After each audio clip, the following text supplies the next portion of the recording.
सुप्रभात। आज हम क्लास 12 वितान का तीसरा अध्याय अतीत में दबे पा उसका अध्ययन करेंगे, जो कि ओम थानवी ने लिखा है। यह अध्याय यात्रा वर्णन और रिपोर्टाज का मिला जुला रूप है, यानी कि नाम से स्पष्ट है अतीत में दबे पाप, यानी कि प्राचीन काल के जो अवशेष है, अतीत यानी प्राचीन काल के जो अवशेष है उसका हम आज अध्ययन करेंगे। यानी कि ये पाठ जो है ये हत्ता वृत्तांत और रिपोर्टाज जो है, जब ओम थानवी ने पाकिस्तान के सिंध और पंजाब प्रांत की जब यात्रा की थी, उस समय उन्होंने जो कुछ अपनी आंखों से देखा था उसके बारे में लिखा है। ओम थानवी का जन्म जो है 1957 बीकानेर में हुआ था। ओम थानवी का जन्म। आप मूल रूप से राजस्थान के रहने वाले हैं और 1980 से लेकर 89 तक आपने राजस्थान पत्रिका में काम किया है और राजस्थान पत्रिका में इतवारी पत्रिका जो आती है उसको प्रसिद्धि दिलाई है आपने। और 1980 के दशक में सेंटर फॉर साइंस एनवायरनमेंट की फेलोशिप पर राजस्थान के जल स्रोतों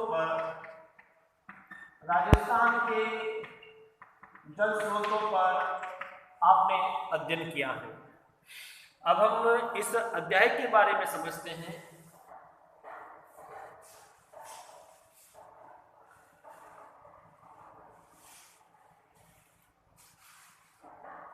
यानी कि ये अध्याय जो है लेखक ने विश्व की प्राचीनतम सभ्यता सिंधु घाटी के दो प्रमुख शहर, यानी विश्व की सबसे प्राचीनतम सभ्यता सिंधु घाटी के दो प्राचीनतम शहर कौन कौन से हैं? मोहनजोदड़ो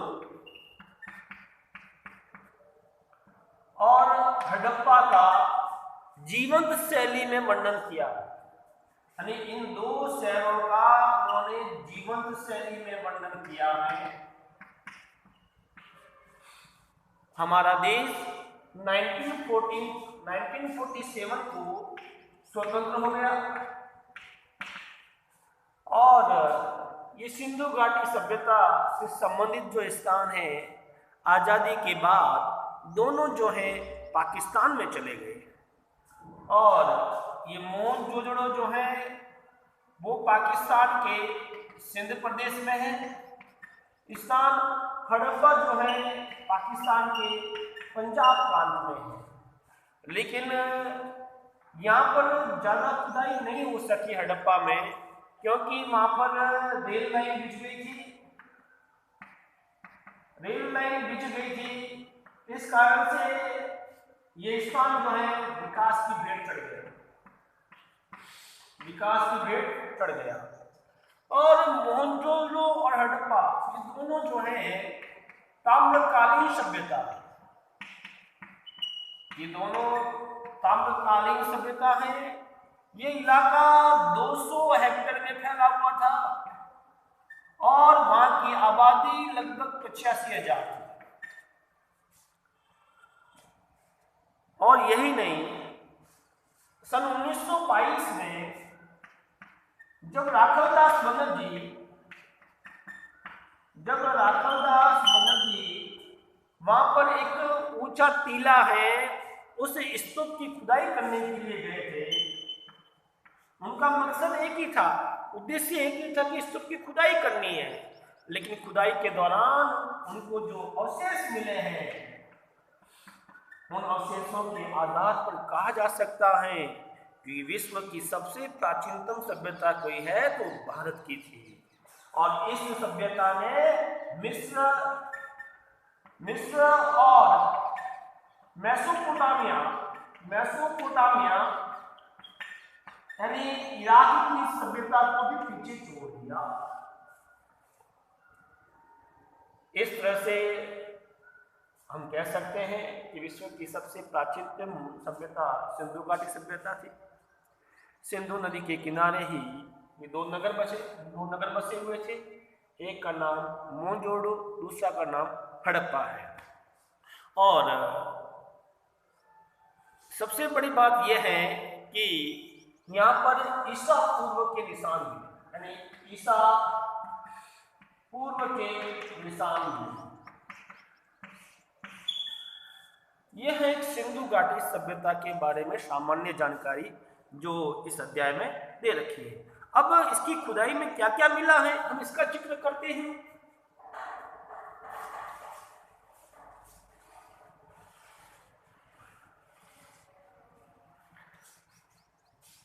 इस खुदाई में, इस सिंधु घाटी सभ्यता की खुदाई में जो चीजें हमें मिली हैं उसका अध्ययन करते हैं। देखिए, एक तो हमें इमारतें मिली हैं, सड़कें मिली हैं, धातु से बने हुए औजार मिले हैं, इमारतें मिली हैं, सड़कें मिली हैं, धातु से बने हुए औजार मिले हैं, और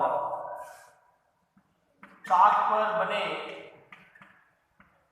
चित्रित भांडे मिले हैं, भांडे बर्तन मिले हैं, चित्रित भांडे बर्तन मिले हैं, और कुछ मोहरें मिली हैं, साज सज्जा का सामान मिला है, और खिलौने भी मिले। हम उन सभी के बारे में विस्तार से अध्ययन करेंगे। और यही नहीं, बदर जी ने इसी खुदाई में जिस स्तूप की खुदाई की थी, इसे नागर सभ्यता का सबसे पुराना लैंडस्केप कहा जाता है, जो कि एक ऊंचे टीले पर बना हुआ था, यानी कि जो स्तूप मिला था जो एक ऊंचे टीले पर बना हुआ था, और पुरातत्व भाषा में इसे कहा जाता है गढ़, यानी कि इतिहास संबंधी जो भाषा में उसे कहा जाता है गढ़। और यही नहीं, ये जैसे मान लो ये स्तूप मिला है, ये उत्तर, ये दक्षिण, ये पूर्व, ये पश्चिम, और पश्चिम में जो मिला है, पश्चिम में जो इमारतें थी, प्रशासनिक इमारतें थी, सभा भवन था, ज्ञानशाला थी, यानी पढ़ाई संबंधी जो भी जानकारी थी, और कोठार भी मिला, यानी धान का कोठार भी मिला है। यानी उस स्तूप के पास जो आसपास खुदाई हुई तो हमें सारी चीजें वहां मिलती हैं। यही नहीं, वहां पर जो है इस स्तूप के माध्यम से जो वहाँ की ज्ञानशाला है, सभा भवन है, प्रशासनिक भवन है, कोठार है, उसके बारे में हमें जानकारी मिलती है। इसे नागर सभ्यता का पुराना लैंडस्केप भी कहा जाता है। अब हम अध्ययन करते हैं कि वहाँ का नगर नियोजन कैसा था। अब हम वहाँ के नगर नियोजन के बारे में जान लेते हैं।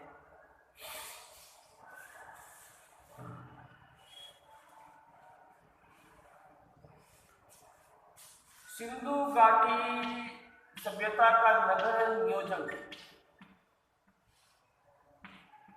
हम कह सकते हैं कि एक व्यवस्थित नगर नियोजन था।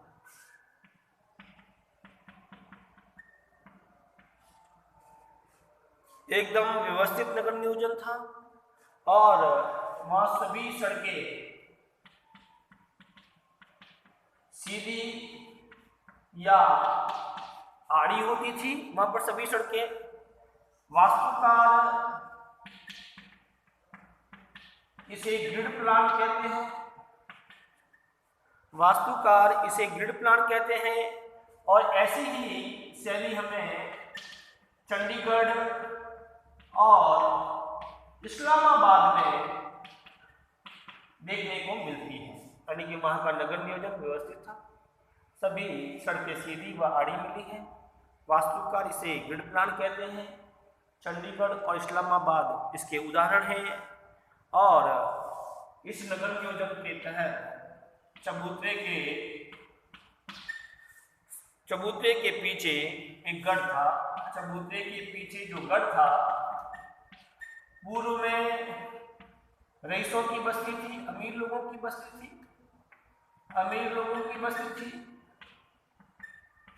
और दक्षिण में निम्न लोगों की बस्ती थी। क्योंकि निम्न लोगों के मकान जो हैं वो कच्ची ईंटों के बने हुए थे और अमीर लोगों के मकान जो है पक्की ईंटों से बने हुए थे। और नगर की जो बसावट थी, उस नगर की जो बसावट थी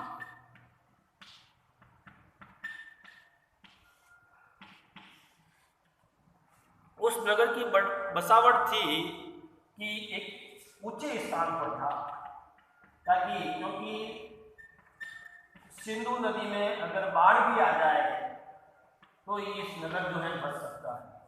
यही कारण है कि सिंधु नदी से ये 5 किलोमीटर दूर जो है नगर बसा हुआ था। और वहाँ पर सभी इमारतें जो हैं वो मानव निर्मित हैं। कुछ कच्ची ईंटों से बनी हुई है, कुछ पक्की ईंटों से बनी हुई हैं, ये पूरा जो है। और वहाँ पर सड़कें जो हैं चौड़ी सड़कें हैं, लंबी गलियां हैं। वहाँ के नगर की जो बसावट है, वहाँ की आबादी लगभग 85,000 लगभग आबादी थी उस समय की। और वहाँ पर जो है जो कमरे जो बने हुए थे, किसी घर में 3 कमरे हैं, तो यही नहीं, वहाँ पर जो 30 गुणा 30 में अधिकांश मकान बने हुए थे, कुछ मकान उसमें बड़े भी बने हुए थे। इसलिए हम कह सकते हैं कि वहाँ पर एक प्रथम मंजिल पर जाने के लिए लकड़ी की सीढ़ियाँ थी। उस समय लकड़ी की सीढ़ियों का प्रयोग करते थे। इस तरह से हम कह सकते हैं कि एक संतुलित व नियोजित शहर था। यही नहीं, वहाँ पर घरों के बाहर खिड़की व छज्जे नहीं थे। ये इस बात का एग्जाम्पल है कि वहाँ पर गर्मी कम पड़ती थी। वहाँ पर इतनी गर्मी नहीं पड़ती थी, गर्मी बहुत कम पड़ती थी। उन लोगों को हाथी, शेर, गैंडा की जानकारी है, अर्थात उन जंगली पशुओं की भी जानकारी थी उन लोगों को। और ये लोग खेती करते थे कुओं के माध्यम से, लेकिन वहां पर नहर का प्रमाण नहीं मिला। वहां पर नहर का कोई प्रमाण नहीं मिला है सिंधु घाटी सभ्यता में। ये सबसे बड़ी बात है। और यही नहीं, हो सकता है जो बारिश घटी हो, कुओं का पानी सूख गया हो, शायद ये बस्ती जो है उजड़ गई हो। ये भी हो सकता है, बस्ती शायद उजड़ गई होगी। इस तरह से लेखक जब वहां गया तो उस समय वहां पर एक हवा चल रही थी, साय की ध्वनि सुनाई दे रही थी। ये दृश्य देखकर उसको अपनी कुलधरा जैसलमेर की याद आ गई कि जैसलमेर में भी शायद एक समय आज से 150 वर्ष पहले किसी राजा के फरमान से वो बस्ती खाली हो गई होगी। तो ऐसे ही कयास उस समय भी लगाए जा रहे होंगे कि बाढ़ आई होगी, पानी कम हुआ होगा, कुओं में पानी सूख गया होगा, अकाल पड़ गया होगा, शायद ये बस्ती जो है पूरी उजड़ गई होगी। इस तरह से वहाँ के नगर की पूरी बसावट हमारे सामने है।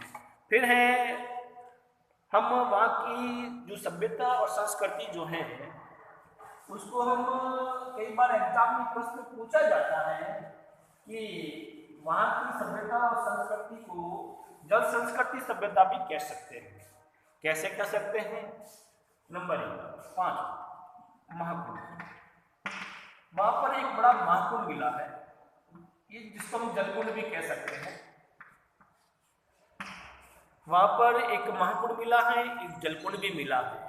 एग्जाम में कई बार प्रश्न पूछा जाता है कि क्या सिंधु घाटी सभ्यता को जल संस्कृति सभ्यता भी कह सकते हैं? हाँ, हम कह सकते हैं। कैसे?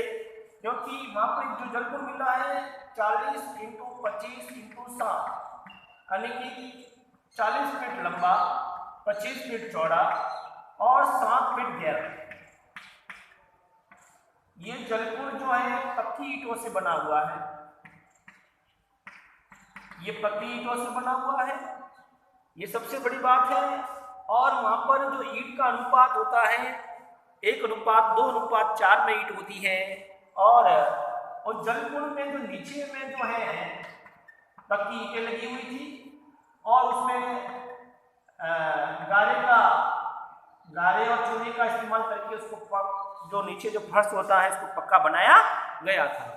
जैसे मान लो जलकुंड है, जलकुंड के उत्तर में और दक्षिण में उतरने के लिए सीढ़ियां थी।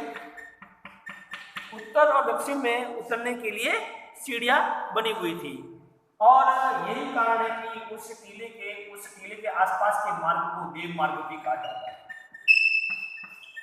शायद उस जलकुंड के आसपास ऋषि मुनि रहा करते होंगे,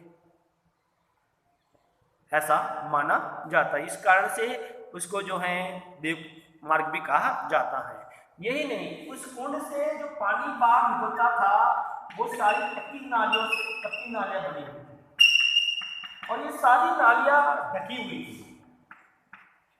इतिहास में ऐसा उदाहरण किसी भी सभ्यता में नहीं मिलता जैसा कि सिंधु घाटी सभ्यता में मिलता है। इस तरह से पानी निकासी का सुंदर ढंग इतिहास में पहले हमको कभी नहीं मिला है। सारी नालियां ढकी हुई थी। और यही नहीं, इस कुंड के बाद जो है स्नानघाट भी बने हुए थे। स्नानघर भी बने हुए थे, इस कुंड के आसपास स्नानघर बने हुए थे। और ये शायद और उस कुंड के पास ही साधुओं के रहने के लिए भी जगह थी। और उस कुंड में पानी जो है कुएं से आता था। लगभग 700 से अधिक कुएं मिलना ये इस बात का प्रमाण है कि वो सभ्यता खेतिहर सभ्यता थी। अब हम बात करते हैं प्राचीन बौद्ध स्तूप के बारे में।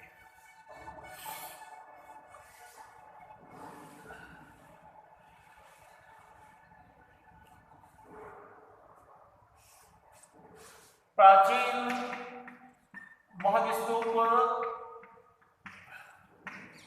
जो मिला है ये इस बात का प्रमाण है 2700 ईसा 2600 ईसा पूर्व का जो ये बना हुआ है। 2600 ईसा पूर्व का एक बौद्ध स्तूप मिला है। ये इस बात का प्रमाण है कि उस समय के लोग बौद्ध धर्म के अनुयायी थे। और ये विश्व का सबसे प्राचीन स्तूप है। विश्व का सबसे प्राचीन स्तूप है जो ये स्तूप मिला है। और ये मानव निर्मित पक्की ईंटों पर बना हुआ है। मानव निर्मित ऊंचे चबूतरे पर पक्की ईंटों का ये बना हुआ है। ये जो बौद्ध स्तूप है 2600 ईसा पूर्व का है। विश्व का प्राचीनतम स्तूप है। मानव निर्मित चबूतरे पर पक्की ईंटों से बना हुआ है। और उस चबूतरे पर भिक्षुओं के कमरे हैं। उस चबूतरे पर भिक्षुओं के कमरे भी बने हुए हैं।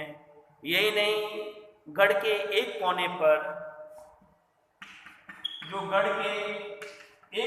बने हुए हैं। ये इस बात का प्रमाण है कि शायद राज्य सत्ता और धर्म सत्ता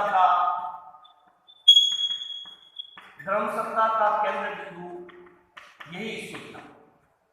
यानी राज्य सत्ता और धर्म सत्ता का केंद्र बिंदु यही स्तूप था। इसी टीले के माध्यम से वहाँ सत्ता चलती रही होगी।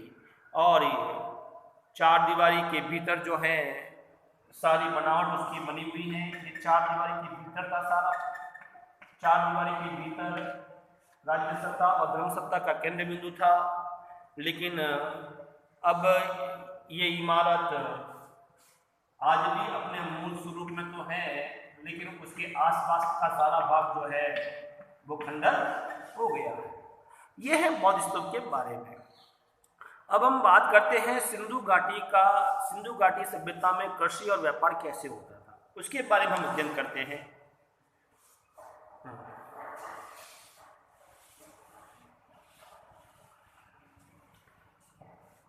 अब हम करते हैं सिंधु घाटी सभ्यता में, सिंधु घाटी सभ्यता में कृषि व व्यापार, उसके बारे में अध्ययन करते हैं कि वहाँ कृषि और व्यापार कैसे होता था। नंबर 1, पशुपालक व खेतीय सभ्यता थी, यानी पशुपालक व खेतीय सभ्यता, यानी कि ये लोग पशुओं को पालते थे, खेती का काम करते थे, और यही नहीं, सूती कपड़े का निर्यात करते थे, सूती कपड़े का निर्यात करते थे। निर्यात यानी बेचना, आयात यानी खरीदना। और सिद्ध होता है सूत की कताई के साथ साथ, सूत की कताई के साथ साथ ये रंगाई का भी काम करते थे। फिर उस कपड़े को निर्यात किया जाता था, और ये इस बात का प्रमाण है कि वहाँ कपास पैदा होता है। कपास पैदा होता तभी सूत बनता था, और सूत पर रंगाई करने के बाद ये लोग सूती कपड़े का भी निर्यात करते हैं। इसके अलावा वहाँ पर ज्वार, बाजरा, रागी, जौ, खजूर, तरबूजा, अंगूर आदि पैदा होते थे। और उन लोगों को तांबे का ज्ञान था, उस समय तांबे का ज्ञान था, और यही कारण है कि वहाँ पर तांबे के कृषि संबंधी औजार भी मिले, तांबे की कृषि संबंधी औजार भी मिले हैं। अर्थात हम कह सकते हैं कि उन्नत खेतीय व्यवस्था थी उस समय, उन्नत खेतीय व्यवस्था थी सिंधु घाटी सभ्यता की। जैसा कि आप लोगों ने फिल्म देखी होगी मोहनजोदड़ो, उसमें बताया गया है कि किस प्रकार वहाँ के लोग व्यापार करते थे, व्यापार किसके माध्यम से होता था, ये आपने देखा है। अब हम बात करते हैं जब 1922 में राखलदास बनर्जी ने खुदाई की, इसके बाद जॉन मार्शल के नेतृत्व में एक व्यापक अभियान शुरू किया था, और जॉन मार्शल ने उस पर जो पुस्तक लिखी है, विशाल ग्रंथ छपवाया है, हम उसके बारे में अध्ययन कर लेते हैं।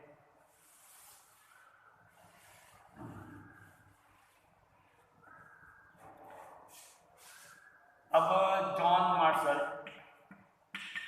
जो कि भारतीय पुरातत्व विभाग के उसमें डायरेक्टर थे, और जब 1922 में खुदाई हुई तब उस समय की अंग्रेज सरकार ने जॉन मार्शल के नेतृत्व में एक व्यापक अभियान शुरू किया था, और उन्होंने 3 खंडों में एक विशाल ग्रंथ छपवाया है, सिंधु घाटी सभ्यता।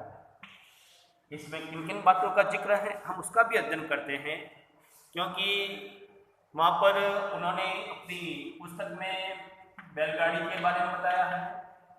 शायद उस समय के लोग बैलगाड़ी के माध्यम से व्यापार करते थे, और बैलगाड़ी उस समय का आवागमन का साधन था उस समय की सभ्यता में। और यही नहीं, इस सभ्यता में तांबे व कांसे के बर्तन भी मिले हैं।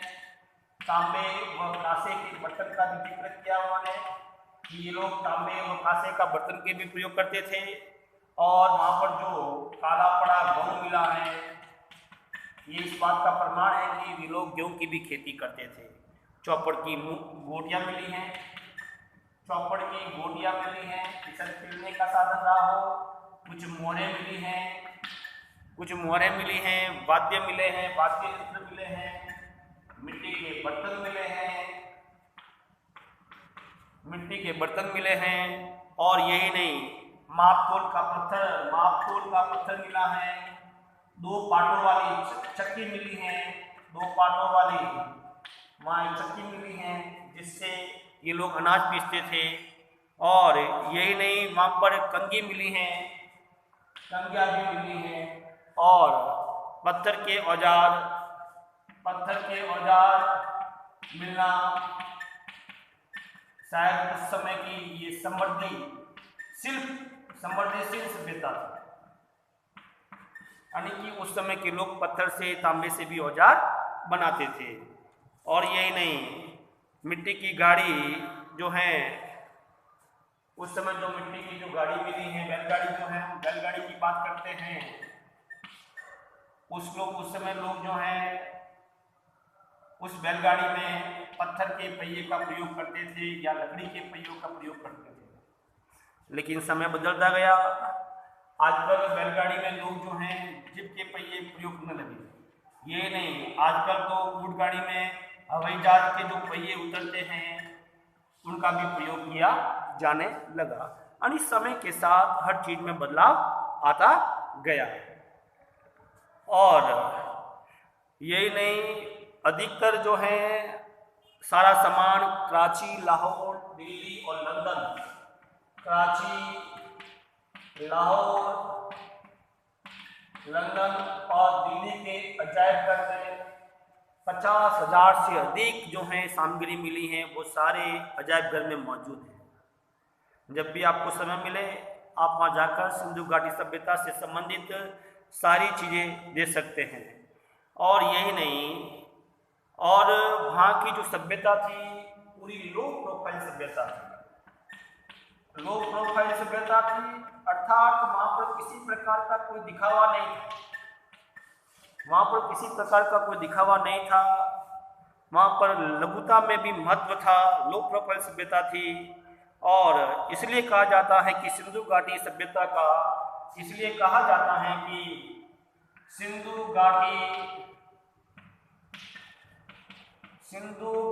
सभ्यता का सौंदर्यबोध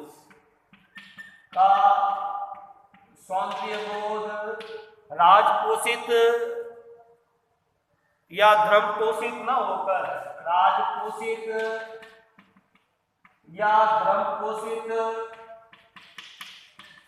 होकर, समाज पोषित, अर्थात वहाँ राजा के बल पर इतना कठोर शासन नहीं था। वो पूरी सभ्यता जो है अनुशासन के बल पर थी, सिंधु घाटी सभ्यता। और यही कारण है कि वहाँ पर किसी प्रकार का कोई हथियार नहीं मिला है। इस प्रकार हम कह सकते हैं कि वहाँ की सभ्यता एक आडंबर रहित सभ्यता थी। अब हम आगे बात करते हैं कि कई बार एग्जाम में प्रश्न पूछा जाता है, क्या सिंधु घाटी सभ्यता को आडंबर रहित सभ्यता कह सकते हैं? हाँ, कह सकते हैं। एक आडंबर रहित सभ्यता थी, किसी प्रकार का दिखावा नहीं था, आडंबर रहित सभ्यता थी। सिंधु घाटी सभ्यता जो थी एक आडंबर रहित सभ्यता थी, किसी प्रकार का दिखावा नहीं है। वहाँ पर हर चीज वस्तु जो है छोटी छोटी मिली हैं। आपको मालूम है कि आजकल राजा महाराजा जो होते हैं वो बड़े बड़े महल बनाते हैं, बड़े बड़े किले बनाते हैं। ऐसा उस समय हमें कोई दृश्य देखने को नहीं मिलता है। यहाँ पर अजायबघर में जो औजार मिले हैं, अजायबघर में जो औजार तो मिले हैं लेकिन याद नहीं मिले, वहां पर हथियार नहीं मिले हैं। अर्थात ये इस बात का प्रमाण है कि वो सभ्यता अनुशासन के बल पर थी।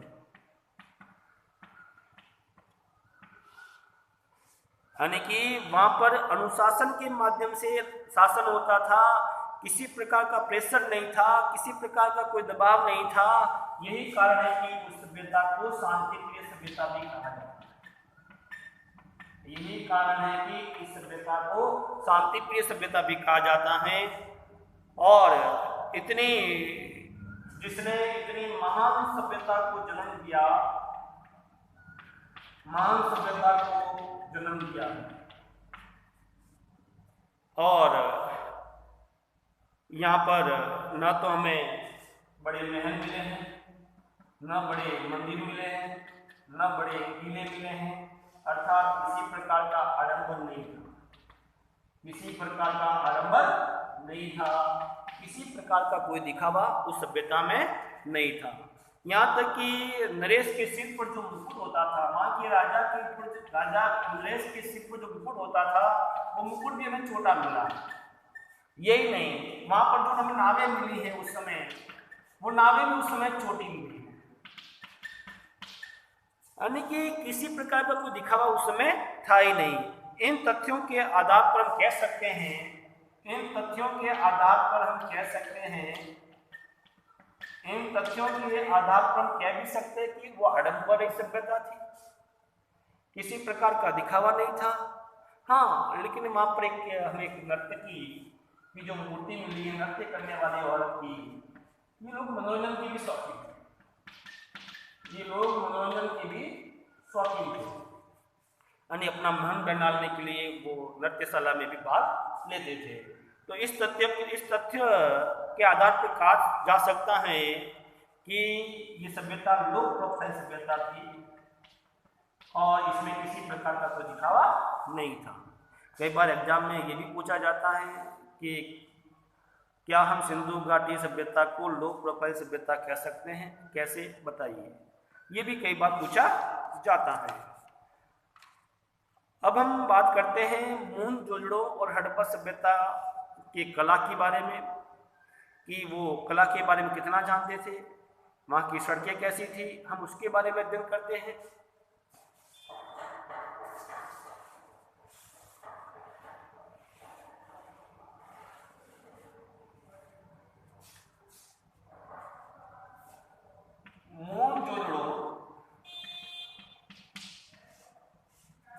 मोहनजोदड़ो एक समृद्ध सभ्यता है।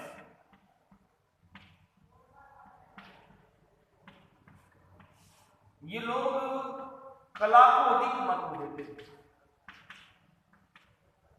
और वहां पर जो मिट्टी के बर्तन मिले हैं, उन मिट्टी के बर्तनों पर भी चित्र अंकित है। यही कारण है कि उस समय की जो लिपि थी वो चित्रलिपि थी और आज भी इस चित्रलिपि को पढ़ा नहीं गया है। जिस दिन इस चित्रलिपि को पढ़ा जाएगा, इस सभ्यता के बारे में हमें बहुत सारी जानकारी मिल सकती है और सौंदर्य भाव को प्रस्तुत करने के लिए, वहाँ के सौंदर्य भाव को बताने के लिए ये लोग वास्तुकला उनको जानकारी थी, नगर नियोजन के बारे में अच्छी तरह से जानकारी थी कि नगर नियोजन को कैसे बसाना है, और धातु और पत्थर की मूर्तियों का प्रयोग, और धातु और पत्थर की मूर्तियां बनी हुई थी, खिलौने वहाँ मिलते हैं। इस तरह से ये कला को भी महत्व देते हैं। और यही नहीं, जिन लोगों ने वहाँ खुदाई की थी, जैसे आगे जाकर काशीनाथ दीक्षित ने खुदाई की, तो इन लोगों ने अपने अपने नाम पर एक इलाके का नाम रख दिया, कि किसी ने चार हल्का रख दिया, किसी ने लिखा डीके, किसी ने लिखा डीके। यानी जिस जिस इतिहासकार ने खुदाई की थी वहाँ पर उन्होंने अपने नाम पर ही उस इलाके का नाम रख दिया, और उस इलाके में क्या क्या चीज़ें मिली हैं हम उसका जिक्र करते हैं। और जैसे वहाँ पर हम कह सकते हैं कि 33 फीट चौड़ी सड़क मिली है, 2 बैलगाड़ियाँ आराम से आमने सामने जा सकती हैं, और वहाँ पर कोई भी मकान जो है, मकान का दरवाज़ा रोड पर नहीं खुलता है। मकान तो रोड पर ही बने हुए हैं, लेकिन मकान का दरवाज़ा रोड पर नहीं खुलता था, मकान का दरवाज़ा गली में खुलता था। और वहाँ पर सारे जो मकान हैं उनकी साइज 30 की बनी हुई है, और जो हैं सड़कों के दोनों ओर नालियाँ ढकी हुई हैं, सड़कों के दोनों ओर नालियाँ जो हैं ढकी हुई हैं।